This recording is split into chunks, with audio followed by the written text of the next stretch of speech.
নমস্কার বন্ধুরা, আপনারা শুনছেন আপনাদের প্রিয় মোটিভেশন চ্যানেল দ্য ট্রাস্টওয়ার্থি হার্ট।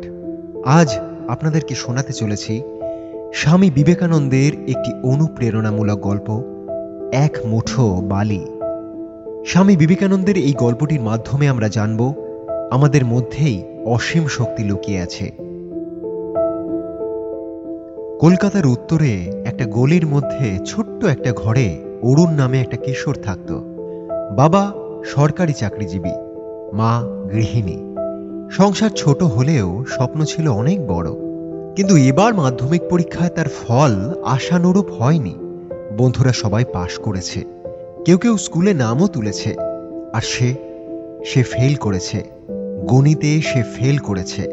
ঘরে বাবা মুখ ফিরিয়ে নিলেন। মা নিরুপমা মুখে শুধু বললেন, বাবা, আমরা তোকে এত কষ্ট করে পড়িয়েছি, তুই যদি হাল ছেড়ে দিস তাহলে আমরা বাঁচবো কি করে বলতো বাবা? আমরা কি করেই বা বাঁচবো? হ্যাঁ, তুই তো আমাদের একমাত্র ভরসা, তুই তো আমাদের একমাত্র বল বল বাবা, আমরা কি নিয়ে বাঁচবো? অরুণ মাথা নিচু করে চুপ করে বসে রইল।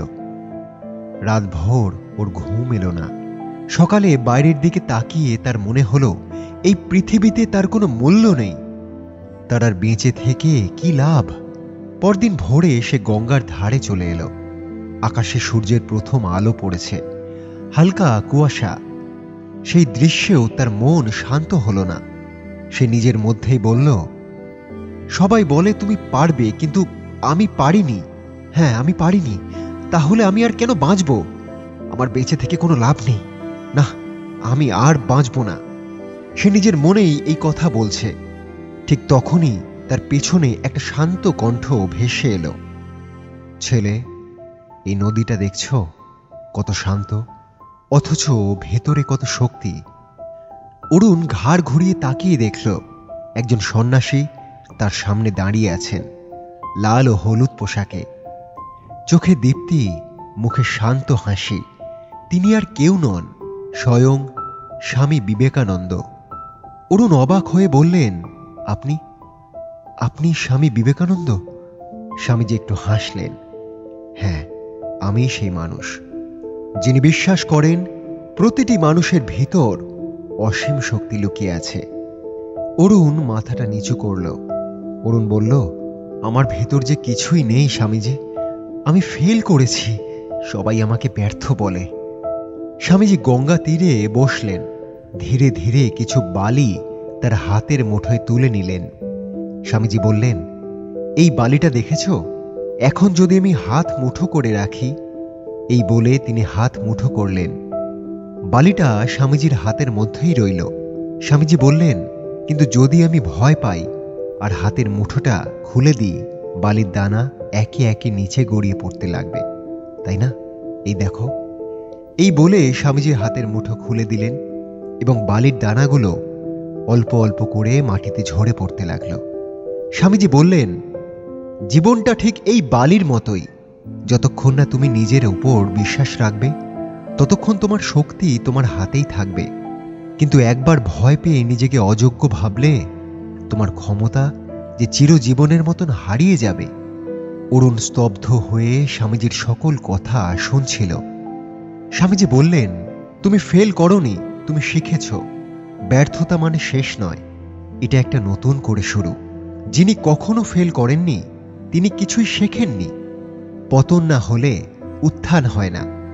তারপর তিনি নদীর দিকে তাকিয়ে বললেন, এই গঙ্গা কি সোজা পথে চলে? না, বাঁক নেয়, পথে ধাক্কা খায়, তবুও সে থামে না। জীবনটাও ঠিক তেমনই। বাঁক এলে ভয় পেও না, সেই বাঁক তোমার নতুন রাস্তা। স্বামীজি সকল কথা শুনে অরুণের চোখে জল এলো। সে বলল, তাহলে আমি কি করব স্বামীজি? স্বামীজি আবারও হাসলেন। প্রথমে নিজের উপর বিশ্বাস আনো, তারপর অন্যদেরকে সাহায্য করো। নিজের ব্যর্থতা থেকে শিক্ষা নিয়ে আবারও দাঁড়াও। পৃথিবী তাদের কাছেই মাথা নোয়ায় যারা নিজেকে হার মানতে দেয় না। ঠিক কয়েকদিন পর অরুণ নতুন করে আবার পড়াশোনা শুরু করলো। সে ঠিক করলো, যতবারই সে ফেল করুক না কেন, সে আর পিছু হটবে না। বছরখানেক পর পরীক্ষায় প্রথম বিভাগে সে পাশ করল। পরে সে প্রচুর পরিশ্রম করে শিক্ষক হলো। গ্রামের গরিব বাচ্চাদের বিনা পয়সায় সে পড়াতে শুরু করলো। তার ছোট্ট স্কুলটির নাম দিল বিবেক বিদ্যালয়। প্রতিদিন সকালে সে শিশুদের নিয়ে শ্লোক উচ্চারণ করত। ওঠো, জাগো, আর লক্ষ্য অর্জন না হওয়া পর্যন্ত থেমো না। বছর খানেক কেটে গেল। একদিন সন্ধ্যায় অরুণ সেই পুরনো গঙ্গার ধারে চলে এলো। তখন সূর্য অস্ত যাচ্ছে, বাতাসে শীতল হাওয়া। সে হাতের মুঠোয় কিছু বালি নিয়ে হাসল। মনে মনে সে বলল, স্বামীজি, এবার হাত আমি ঢিলে করব না, আমি এই মুঠো শক্ত করলাম। দূরে যেন বাতাসে মিশে কার একটা পরিচিত কণ্ঠ ভেসে এলো, সাবাস বৎস, নিজের শক্তির উপর তুমি ভরসা রাখো, এই তো জীবনের সত্য।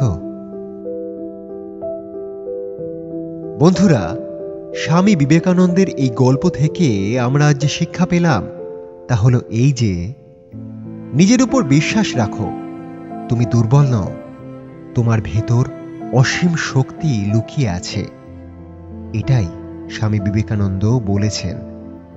তাহলে বন্ধুরা, আজ আপনারা জানলেন স্বামী বিবেকানন্দের এই গল্পের মাধ্যমে আমাদের নিজের ভেতরে শক্তি লুকিয়ে আছে। আমরা হার মানব কেন? এমনই ধরনের মোটিভেশনাল স্টোরি, জ্ঞানের কথা, ছোট্ট নীতিমূলক গল্প শুনতে এখনই সাবস্ক্রাইব করুন আমাদের এই চ্যানেল দ্য ট্রাস্টওয়ার্থি হার্টে। যদি ভালো লেগে থাকে আপনাদের, তাহলে একটি লাইকের মাধ্যমে আমাদেরকে উৎসাহ যোগাবেন। আমাদের চ্যানেল দ্য ট্রাস্টওয়ার্থি হার্ট আপনার সাথে সবসময় থাকবে। কমেন্টের মাধ্যমে আমাদের জানাবেন আপনাদের কেমন লাগছে। আজ তাহলে চলি, নমস্কার।